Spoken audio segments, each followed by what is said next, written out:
tonight at 7, honoring Dr. Martin Luther King Jr. People across the country gathering to remember the late civil rights leader who was assassinated 50 years ago today. Memphis, the city where King was killed, had one of the largest crowds. They marched along some of the same routes as King when he joined the 1,300 sanitation workers who were on strike, demanding fair wages and a right to collective bargaining. And at the Lorraine Motel, the site of his death, visitors celebrated his life with speeches and performances.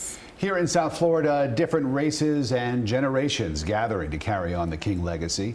There was also a funeral procession of more than 40 vehicles from Fort Lauderdale to Liberty City in King's honor. And those commemorations continue tonight. And at this very moment, 7:01, bells all over the country ringing out 39 times, one for each year of the civil rights icon's life. CBS 4's Oralia Ortega is at Athlete Range Park, where community leaders are gathered to honor Martin Luther King Jr. Oralia. Well, the event kicked off at 5:30, just a few blocks away from here, with a march to end gun violence. Marchers made their way here to the park, and you can see the amount of people who have gathered here to commemorate the life and legacy of Dr. King.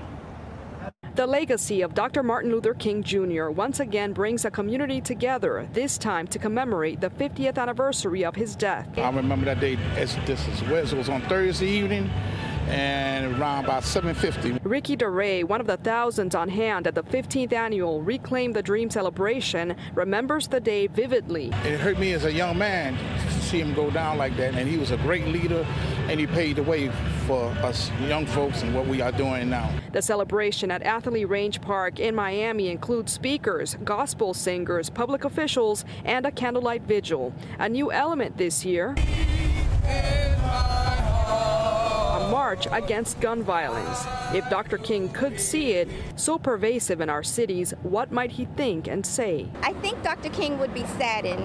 It is another avenue of where we are not free.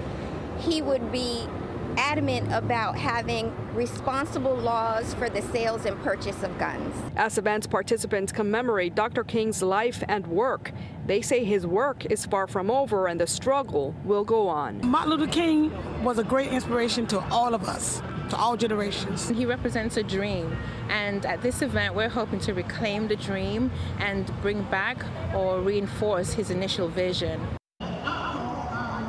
Event organizers tell us they expect about 10,000 people to be on hand here tonight. The event ends at 9 o'clock. Live in Miami, Oralia Ortega, CBS 4 News at 7.